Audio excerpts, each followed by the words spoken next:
if you're gonna talk trash, you better be prepared to back it up. Also, it's probably not a good idea to trash talk the best player on the planet.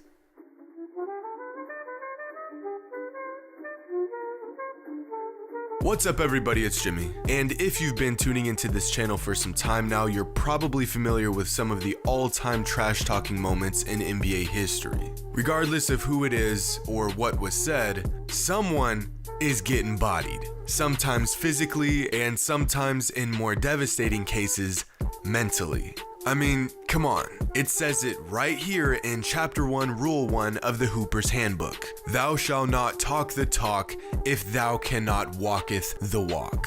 And today's story is no different. But to really dive into this one, we have to take a trip back to the mid-90s when a young player with all the talent in the world decided he would pick a fight with the greatest player to ever lace up.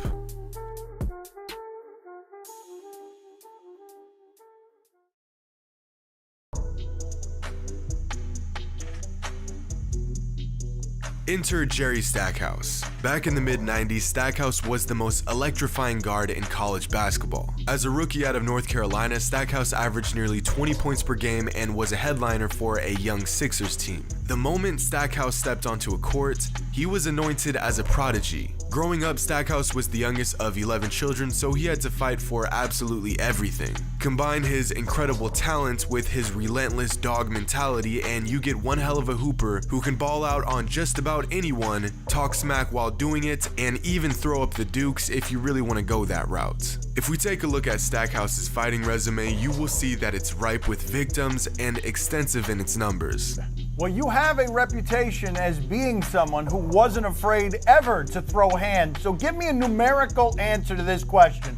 The number of times in his pro career that Jerry Stackhouse got into a fist fight with a teammate was? I said, man, it might have been 5 times. Maybe 5 times. As I understand it, you made the man bleed and he told you that he needed to bleed? He needed it. Well, you said these fights are all good, but it can't be all good to the guys that wind up getting beaten up. I don't know if I regret any of them. Simply put, Jerry Stackhouse wanted all the smoke.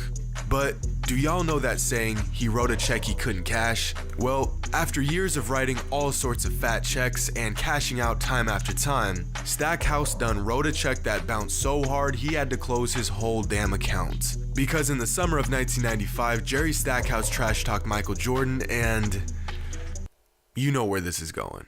But just 6 months before Stackhouse and Jordan met on the NBA courts, they faced off on a different court where a few witnesses saw something take place that only a few men have ever accomplished.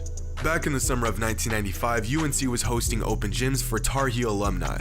This is something they did every year, but on this year in particular, Michael Jordan joined in on a few occasions to get some runs in. This was around the same time he was making his return to the NBA, so he had to shake off some of that rust. Not that MJ ever gets rusty, but after an early playoff exit to the Magic earlier that spring, Michael needed to get back to the top of his game.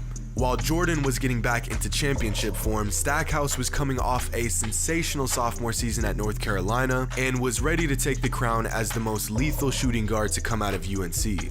Luckily for us, it just so happens that at a Tar Heel warm-up session that summer, a very confident Stackhouse and Michael Jordan faced off for the very first time, and according to Jerry, at just 20 years old, he got the best of Mike at that open gym. In fact, Stackhouse recalls beating Jordan so badly that they ended up playing one-on-one, and he beat Michael Jordan in that as well. Stackhouse got so ahead of himself that he even went off and told the media about his one-on-one victory against Mike, letting everyone know that as a college kid he beat Michael Jordan twice in the same day. Now, MJ being MJ, never addressed Jerry's comments to the media, but little did Stackhouse know, Jordan heard his comments, made note of them, and was biding his time, waiting for the right moment to teach the young kid a lesson. A lesson that he would soon never forget. Fast forward a few months and Stackhouse is now in the league, having an absolute monster rookie season, averaging 19-4-4, but still struggling to put together some wins. And regardless of their team's success, it was clear that Stackhouse was going to be a star in the NBA for years to come. But no matter how many points he put on the board, no matter how many heads he turned, Stackhouse couldn't avoid that inevitable matchup against the man that he beat one-on-one. That man who was leading the MVP race, averaging 30 points a game, and was sitting on a 29-3 record on the season. It was a matchup that every fan was looking forward to, but one that I wouldn't be surprised if Stackhouse lost sleep over. Imagine you're a 21-year-old rookie. Everyone is in awe of the tear you've been on. You got the world at your fingertips, and then you remember you talked to the best player to ever play the game, and you have to face off against the man in a week. Now, leading into this game, Stackhouse and his teammate Vernon Maxwell were asked about Jordan's return to the NBA. This was a big moment for the game.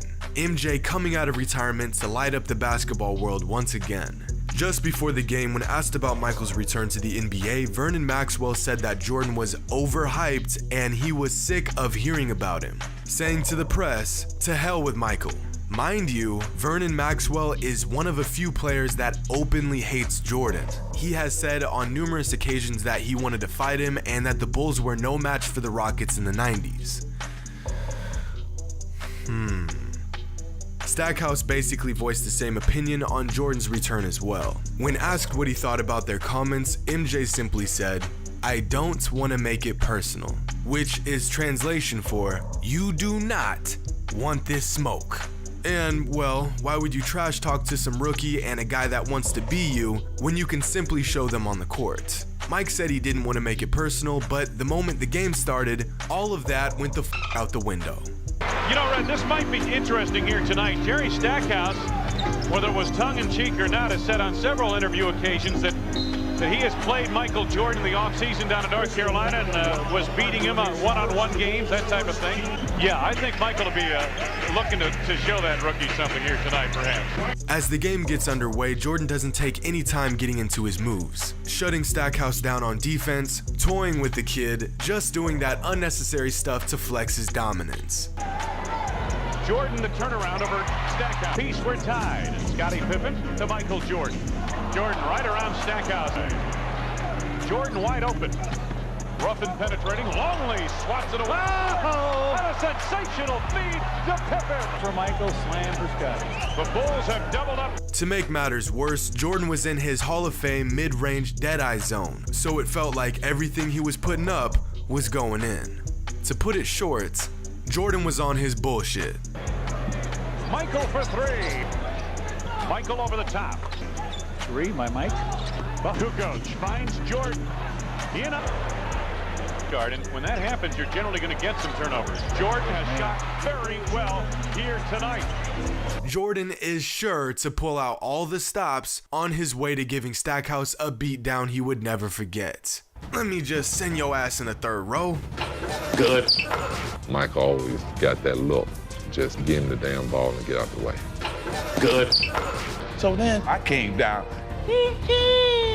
Michael has 15 by the end of the first, 28 by the half. In fact, Jordan was abusing Stackhouse so bad that he ended up checking out of the game in the third quarter with 48 points and 10 rebounds on 64% from the field. Throughout the game, the Sixers tried to put different players on Jordan, but every time someone stepped up, they immediately got shut down and humiliated. To make matters worse, this game Jordan scored his 23,000th career point, which resulted in the fans in Philly cheering for him instead of their own team. Jordan again at the arc. Yep, there's a three. 48 for Michael. But no, it doesn't end there. To top it all off, Stackhouse and Maxwell ended the game with a combined 17 points and shot 5 from 19 from the field, and the Sixers lost by an embarrassing 27 points at home. After saying he beat Jordan on multiple occasions, saying he beat him one-on-one, and then saying he didn't give a damn about his return to the game, Michael Jordan proceeded to drop 48 points, reach a career milestone, and toy with Jerry Stackhouse in his own building. Bruh. But then again, what else do you expect? You'd think after all these stories of Mike destroying cats that tried to trash talk him, dudes would stop trying to trash talk him. But I guess some things never change. Oddly enough, years later, Stackhouse and Jordan actually played on the same team for a season. In 2002, they paired up on the Washington Wizards, where one player claims that Michael would sing Anita Baker to get inside Jerry's head. No, for real, like mid-practice, a 40-year-old Mike would just start chirping classic R&B tracks while mopping the floor with a prime Jerry Stackhouse. Then again, when asked about this, Jerry denies all claims, saying that it never happened. Right. Okay. Well, if one thing is for sure, it's that no matter how good you think you are, no matter how much success you've had, and no matter how on top of your game you get, it is always a terrible, awful, and borderline dangerous idea to talk smack to that man Michael Jordan. Hope you all enjoyed, and as always, until next time.